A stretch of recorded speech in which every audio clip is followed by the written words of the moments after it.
Bien, buenas tardes. El día de hoy vamos a seguir con el tema de evaluación de proyectos. Vamos a ver algunas situaciones que se complementan con lo que es evaluación de proyectos. Acá en este primer caso del enunciado nos está pidiendo una tasa requerida por la empresa y también considerar una tasa de inflación del 8%. Vamos a ver cómo vamos a enlazar esta información y siempre vamos a construir a través de un esquema de ventas, costos, ganancias, impuestos, depreciaciones, que hay que sumarlas para poder llegar a establecer los flujos de efectivo y a ver también este tema de la inflación y de la ganancia o tasa que requiere el inversionista. Después vamos a ver en el caso 2, hay algunos proyectos que se manejan con cifras negativas totalmente desde la inversión o año cero, y luego en los siguientes años también se van haciendo desembolsos. Y por último vamos a ver este otro esquema donde hay también algunos proyectos que hay una inversión inicial año cero, pero también tenemos que hacer desembolsos en el año 1. A partir del año 2 estimamos que ya hay ingresos. Entonces estas variantes las vamos a trabajar con el formato que les envié. Tenemos más o menos este esquema en la primera hoja. Luego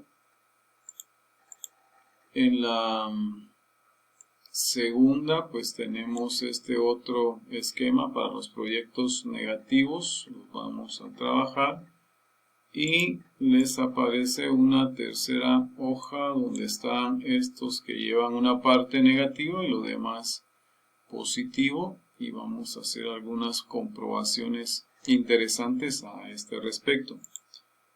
Entonces vamos a comenzar con el caso 1, que básicamente ya para efectos de ahorrarnos un tiempo, ya trasladé yo los valores, ya se hicieron los cálculos. Solo nos falta manejar este tipo de situaciones de la tasa requerida por la empresa o la ganancia y lo de la inflación.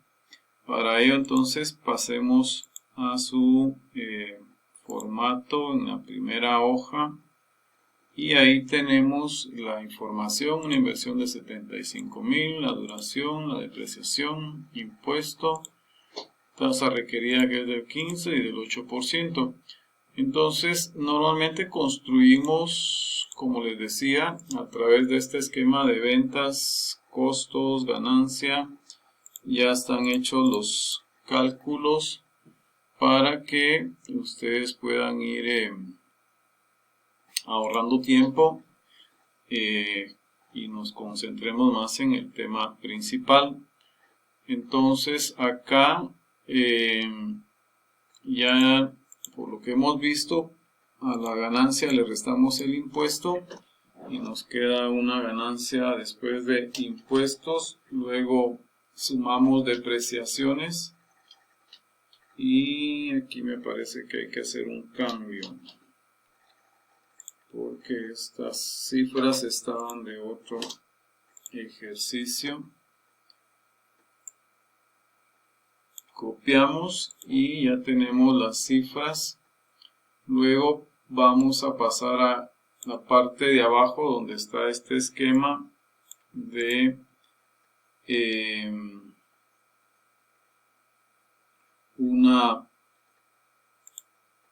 voy a mover un poco esto, aquí está mejor, donde ya tengo, por ejemplo, que la información nos decía que se requiere un 15% como tasa requerida y además inflación. Entonces tengo aquí 1.15 por esta tasa y 1.08 por esta tasa de inflación.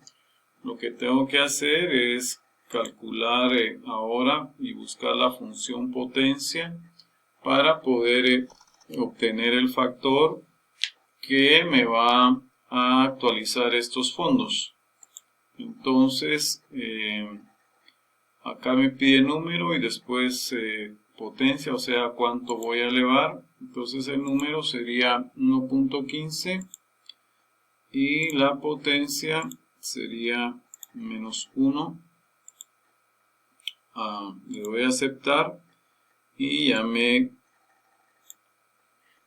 sacó el factor. Copio hacia abajo para calcular los otros años y acá puedo hacer lo mismo. Ya hice esto con 1.15, ahora voy con la tasa de inflación para hacer lo mismo con esta función de potencia. Me pide otra vez número, ahora será 1.08 porque estoy con la tasa del 8% de la inflación, y la potencia pues igual será a menos 1 para el año 1 y le doy a aceptar y ya me calculó esta potencia, pero obviamente va a ser diferente porque está el 1.08. Bien, ahora acá ya por fórmula me aparece el nuevo factor y vamos a ver qué me dice acá. Tengo una nota, dice: para establecer el nuevo factor se multiplica el factor resultado del 15% por el factor resultante de la evaluación del 8%. Entonces, veamos. Efectivamente me están multiplicando el factor del 15 por el factor del 8% para establecer el nuevo factor. Y ya sobre este nuevo factor, pues yo ya traigo los flujos y los actualizo con la multiplicación, como hemos aprendido, de el flujo neto por el nuevo factor, o el factor en este caso de descuento, y ya tengo actualizado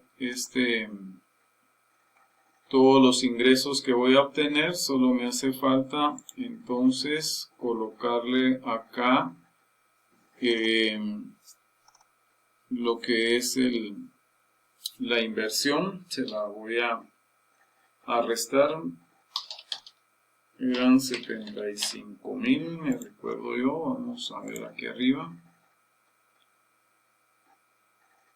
En la inversión, o mejor nos pasamos para el enunciado, la inversión de 75.000, correcto. Entonces ya tengo acá la inversión, le resto los ingresos y me queda un resultado positivo de 6.721. Ahora, la otra manera que se pudiera hacer, algunos autores lo que hacen es, en lugar de hacer este esquema anterior, que es un poco más largo, ¿sí?, nos va a dar diferencias, se los anticipo. Lo que hacen es sumar la tasa del 15 más el 8, una tasa del 23, que es la que ya tengo aquí, 1.23, ya tengo el factor, ¿sí?, con la función de potencia, como lo hicimos anteriormente. Ya solo tengo que colocar los flujos de efectivo, que van a ser los mismos, ¿sí? Hago la actualización, la copia acá, y ya me dio acá un resultado que al cual ya me actualizó los valores de estos flujos al 1.23. Ahora solo tengo que igualmente restar la inversión y ya me va a quedar un resultado de 8.651, que como podemos ver, difiere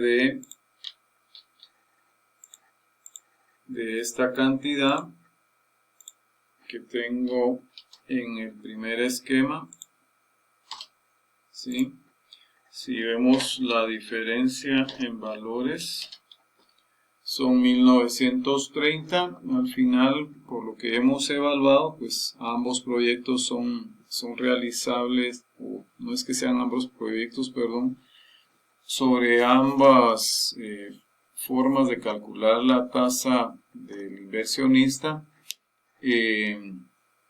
estaría bien, sería aprobado el proyecto. Sin embargo, si vemos esta forma me resulta con menor ganancia y esta con una mayor, entonces dirán ¿cuál elijo? Bueno, si queremos ser más conservadores, podemos utilizar esta porque nos da menos resultado y por lo tanto tenemos menos riesgo de tomar una decisión, valga la redundancia, un tanto arriesgada en la inversión, mientras que esta me está dando un resultado más positivo. Podría ser por esta diferencia que en algún momento me induzca a realizar el proyecto. Entonces, verdaderamente yo me quedaría más con esta forma porque, como les digo, me da un menor rendimiento que me aproxima más a un factor de riesgo. Entonces, al final lo que queríamos analizar es cómo se construye esta tasa que normalmente solo la hemos estado trabajando como tasa requerida, pero realmente es con una tasa o porcentaje que el empresario o el inversionista quiere ganar, y también debe considerar la inflación para que estos flujos no pues tengan alguna actualización y no pierdan tanto el valor del dinero a través del tiempo, también por este factor no solo de actualizar el dinero como tal, que es lo que hemos estado haciendo, sino también considerar la inflación. Hay otros autores que incluso le agregan aquí una tasa todavía del 3% o 4%, pensemos que es la tasa de cero riesgo, le llaman, que sería la de mejor no me arriesgo a hacer una empresa, un emprendimiento, sino que dejo el dinero en un banco que me va a dar ese 3%, a lo mejor 2 o 4, no sé, dependiendo de las cifras de inversión, así son las tasas. Pero quería explicarles eso, cómo se construye esta tasa, y si se encuentran en alguna literatura con factores diferentes de cómo se calcula, pues es a raíz de esta situación de o se suma o se multiplican y se hace por aparte la actualización de los flujos. Entonces aquí quedamos ya con este primer tema y vamos a continuar después con la evaluación de proyectos negativos, le vamos a llamar.